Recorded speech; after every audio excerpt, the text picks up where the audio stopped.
أعوذ بالله من الشيطان الرجيم بسم الله الرحمن الرحيم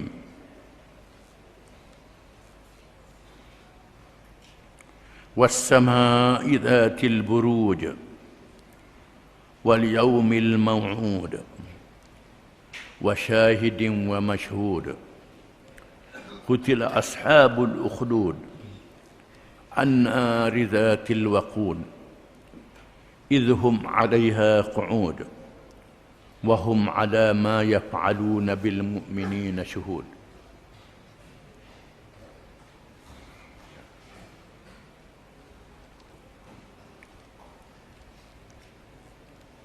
Dengan nama Allah yang Maha Pemurah lagi Maha Mengasihani. Demi langit yang mempunyai tempat-tempat peredaran bintang-bintang dan hari pembalasan yang dijanjikan, dan makhluk-makhluk yang hadir menyaksikan hari itu, serta segala keadaan yang disaksikan. Celakalah kaum yang menggali parit api yang penuh dengan bahan bakaran. Mereka dilaknat ketika mereka duduk di kelilingnya, sambil mereka melihat apa yang mereka lakukan kepada orang-orang yang beriman.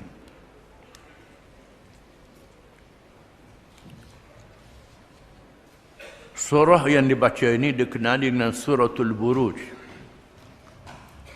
Al-Buruj dengan makna bangunan-bangunan ataupun laksana istana-istana. Al-Buruj. Aynama takunu yudrikumul maut walau kuntum fi burujin musayyadah.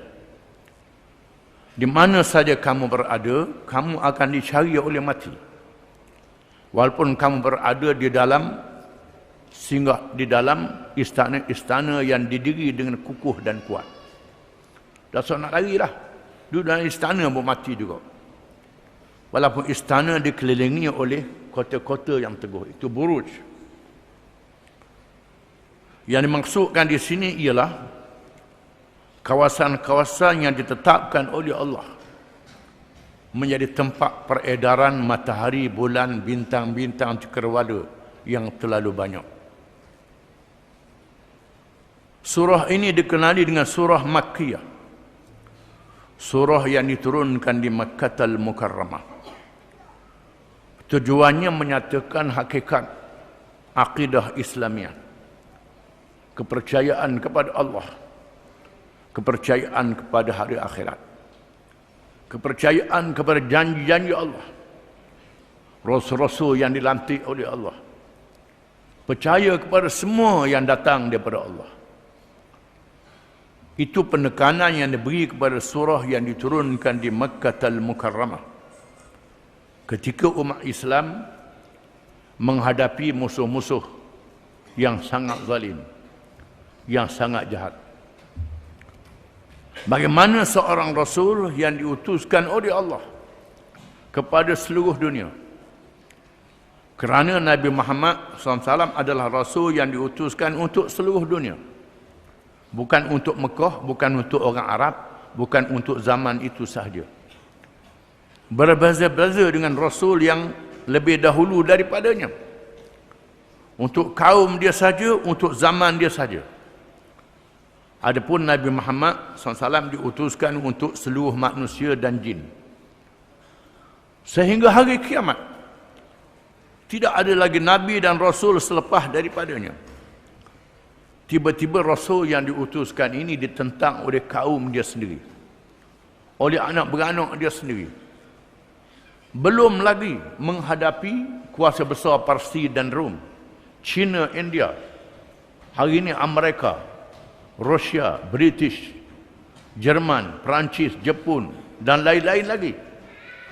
Ini adalah kuasa-kuasa besar dunia yang akan ada sebelum berlakunya hari kiamat.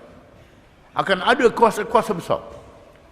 Bagaimana Islam yang dibawa oleh Nabi Muhammad ini nak dibawa, nak dinyatakan.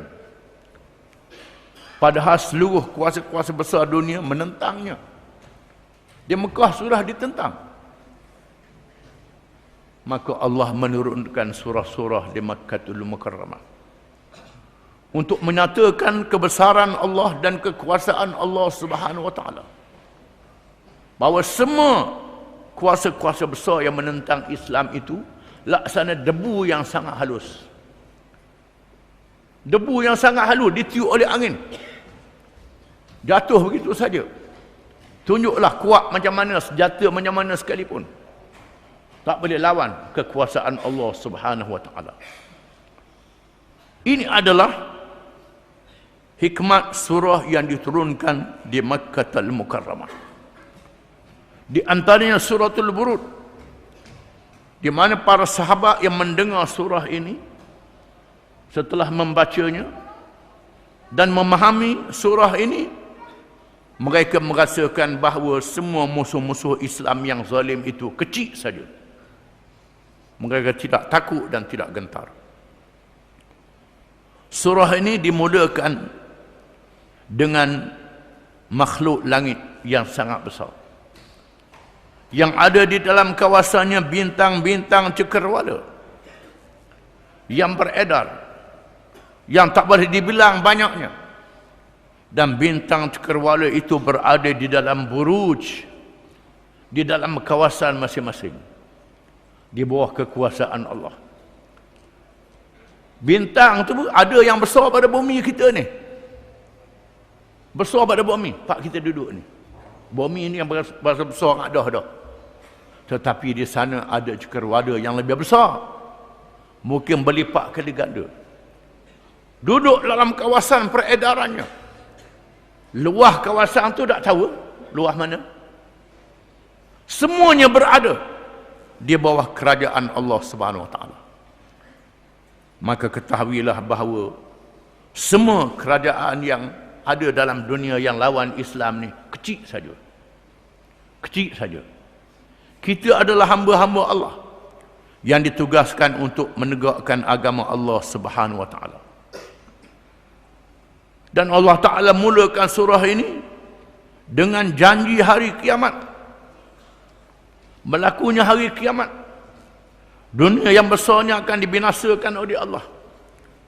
Berlakunya hari kiamat. Dan berlakunya hari disaksikan. Dibicarakan di hadapan Allah dengan adanya saksi. Dan surah ini membawa kisah yang dikenali dengan Ashabul Ukhdud. Orang-orang yang zalim sebelum kelahiran Nabi Muhammad sallallahu alaihi wasallam, yang akan kita baca kisahnya. Menggali parit yang panjang, diletakkan kayu-kayu api yang banyak, dinyalakan kayu api di dalamnya, dan dipilih orang-orang yang beriman dicampak ke dalam api itu sehingga mereka menjadi abu.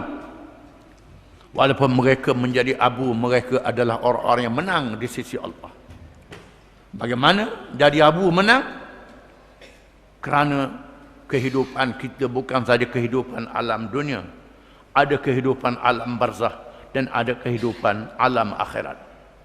Yang kita ketahui, yang kita kena tahu, kehidupan dunia tidak habis di alam dunia ini sahaja. Dan Allah Ta'ala menyuruh orang-orang yang beriman teguh, kuat dengan imannya, dan memberi amaran kepada orang kafir. Mereka yang kafir ini suka bertindak terhadap orang-orang yang beriman. Tidak ada tindakan yang diambil malaikat kerana dia beriman, kerana dia nak ke Islam. Kerana nak ke Islam, maka dia ambil tindakan. Tak kira lah. Buat lembut pun marah, buat keras pun marah. Serba tak kena orang Islam ni. Itu perangai orang kafir. Tuhan kata perangai mereka melakukan demikian, mereka akan dihukum pada hari kiamat kelak.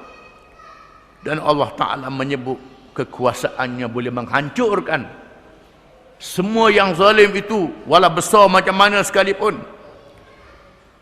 Kerana semua makhluk berada di bawah perintah Allah Ta'ala. Dan ditutup dengan kisah Fir'aun kaum Samud, merupakan negeri yang paling bertamadun, dibinasakan oleh Allah Subhanahu wa taala. Dengan tamadun, dengan kekuatan benda yang hebat, lawan nabi-nabi dan rasul, mereka terima akibatnya. Akibatnya kerana kafir, membohongi rasul-rasul alaihi wassalatu wassalam, dan ketahuilah Allah Ta'ala maha mengetahui segala-galanya. Allah Ta'ala mempunyai Al-Quranul Karim yang sangat hebat, yang disimpan di Lauh Mahfuz. Lauh Mahfuz tempat disimpan segala perkara yang ada dalam ilmu Allah Subhanahu wa taala. Inilah ringkasan suratul Burud. Was-samaa'i dzatil burud. Demi langit yang mempunyai bangunan-bangunan, laksana bangunan yang menjadi kawasan kepada bintang-bintang cakrawala yang beredar. Allah Ta'ala bersumpah dengan makhluknya. Allah Ta'ala boleh bersumpah dengan makhluk. Kita tak boleh bersumpah dengan makhluk. Kita mesti bersumpah dengan wallahi wa billahi wa tallahi. Sumpah dengan makhluk tidak sah. Kedegi di mahkamah, akak tangan tinggi mana pun, saya bersumpah, saya mengaku, tak sebut wallahi billahi wa tallahi, tak sah sumpah itu. Itu undang-undang manusia. Mengikut undang-undang syariat, sumpah mestilah dengan wallahi wa billahi wa tallahi. Kena ada demi Allah. Sebut perkataan Allah. Adapun Allah, dia boleh bersumpah dengan makhluk. Wal fajri, demi waktu fajar. Wasyamsi, demi matahari. Wal qamari, demi bulan. Wal asri, demi masa. Allah Ta'ala boleh sumpah. Was samai, demi langit. Allah Ta'ala boleh bersumpah.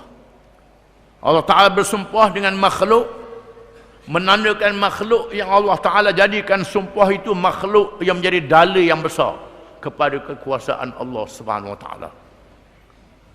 Ketuhanan Allah Ta'ala, ketuhanan yang maha suci daripada segala sifat kekurangan, yang tidak sama dengan segala makhluknya, yang tak mampu kita nak fikir dengan akal. Kita mampu sekadar yang ditunjuk oleh Allah Ta'ala, jangan lebih pada itu. Was-samai, demi langit. Dzatil burud, yang mempunyai kawasan-kawasan peredaran bintang-bintang yang beredar. Laksana bangunan yang teguh, tak boleh keluar pada kawasan itu. Wasyamsu tajri li mustaqarril laha, matahari beredar mengikut tempat yang ditetapkan. Wal qamara qaddarnahu manazil hatta 'ada kal urdunil qadim, dan bulan kami qadarkan kepadanya tempat-tempat turunnya sehingga menjadi bulan sabit, laksana seludang melengkung, seludang yang lama jadi melengkung. Daripada bulan purnama jadi bulan sabit, bulan purnama balik. Bulan sabit macam seludang kering, melengkung begitu saja. Di mana bulan ini bergerak mengikut buruj. Matahari bergerak mengikut buruj, kawasan-kawasan ditetapkan oleh Allah Ta'ala. Wal yaumil maw'ud, dan demi hari yang dijanjikan, iaitulah hari kiamat. Allah Ta'ala menjanjikan semua yang hidup dimatikan. Sama ada pohon kayu, batu, bukit, manusia, jin, malaikat. Yang hidup dimatikan. Malaikat Allah Ta'ala saja yang tidak mati sekali-kali, yang maha hidup. Semua makhluk dimatikan oleh Allah Ta'ala. Dan akan berlakunya hari kiamat, hari dibangkitkan semula. Itulah hari yang dijanjikan oleh Allah.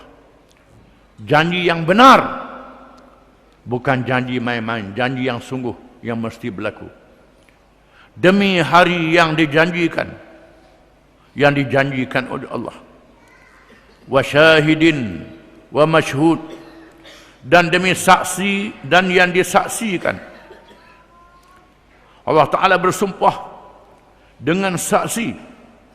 Ada ulama yang menafsirkan saksi ini ialah dengan Nabi Muhammad sallallahu alaihi wasallam dan nabi-nabi alaihi wassalatu wassalam, yang menjadi saksi terhadap umat mereka pada hari kiamat kelak.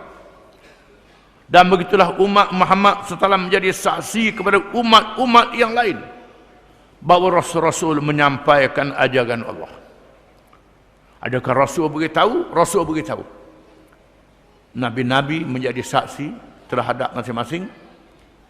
Dan umat Muhammad SAW menjadi saksi bahawa Nabi-Nabi dan Rasul-Rasul telah menyampaikan ajaran mereka kepada umat manusia dan kepada jin. Demi saksi yang menjadi saksi, wasyahidin, khususnya Nabi Muhammad SAW. Wa masyhud, dan yang disaksikan, semua mereka yang diheret, yang akan dibicarakan pada hari kiamat, disaksikan. Allah Ta'ala membicarakan manusia dengan saksi dan disaksikan. Padahal Allah Ta'ala maha mengetahui, Allah Ta'ala maha mendengar, Allah Ta'ala maha melihat, Allah Ta'ala nampak walaupun di malam gelap yang gelita, semut hitam yang halus merayap di batu yang hitam, diketahui oleh Allah Ta'ala. Makhluk yang ada dalam batu diketahui oleh Allah Ta'ala. Apa lagi benda yang kita buat, benda yang kita fikir dalam hati, dalam kepala kita, diketahui oleh Allah Ta'ala. Pada Allah Ta'ala boleh panggil pada hari kiamat, tidakkah pada hari sekian-sekian waktu, sekian minit, sekian saat, sekian, di tempat begian-begian membuat ni, buat ni. Allah Ta'ala boleh kata begitu. Tetapi Allah Ta'ala yang maha adil tidak hukum dengan tahunya sahaja, dia hukum dengan ada saksi. Wasyahidin, demi saksi. Allah Ta'ala bawa saksi yang menyaksikan apa yang manusia buat. Di antara saksi itu ialah suratan amal yang ditulis oleh malaikat. Dia bawa suratan amal yang berjela-jela sepanjang hidup kita. Bacalah. Bila seseorang itu baca, maka dia tahulah ni dia sungguh, dia buat sungguh. Ingatlah dia buat sungguh, buat sungguh, buat sungguh, buat sungguh. Setelah itu pula, dia bawa saksi daripada anggota dia sendiri. Hak yang degil, tangan dia bercakap, kulit dia bercakap, kaki dia bercakap, anggota-anggota dia bercakap. Tuhan kuncikan mulut, anggota-anggota dia bercakap bahawa dia buat benda ni pada hari sekian-sekian. Dia bawa saksi. Kalau ada saksi daripada makhluk-makhluk, dia bawa makhluk-makhluk itu untuk menjadi saksinya apa yang dia buat. Di sinilah ulama mengatakan kita disunatkan sembahyang beralih-alih tempat. Beralih-alih tempat, kerana tempat kita sembahyang tu akan menjadi saksi kepada kita. Menjadi saksi kepada kita pada hari kiamat kelak. Supaya membanyakkan saksi-saksi. Wasyahidin, demi yang menjadi saksi, wa masyhud, yang disaksikan. Menunjukkan Allah Ta'ala itu maha adil, yang tidak terhingga adilnya. Dalam dia bawa saksi, dia ampunkan pula. Mana yang layak diampun, diampunkan. Di antaranya mereka yang berdosa, yang menyembunyikan dosanya, tak cerita korang dosa dia. Dia tahu ini dosa, kecuali kerana dia nak tanya hukum daripada ulama, daripada mufti, daripada orang yang dia percaya, kerana nak tanya, dan dia menyesal di atas perbuatan. Mungkin ada di antaranya yang tak sempat. Disebut dalam hadis, Tuhan bisikkan di telinga dia, wahai hamba-Ku, betul ke membuat ni, membuat ni, membuat ni. Lalu dia yang tidak mendedahkan dosanya mengaku di hadapan Allah. Lalu Allah mengampunkan dosanya. Ada kalangan manusia yang ditunjukkan di tengah khalayak ramai, ini yang sombong, yang takabur, yang megah sangat dengan dosa yang dia buat. Dia dedahkan dosanya di tengah khalayak ramai, munak sangat. Dimalukan sebelum disumbat ke dalam neraka. Itulah peristiwa hari kiamat yang sangat menggerunkan. Wallahu a'lam.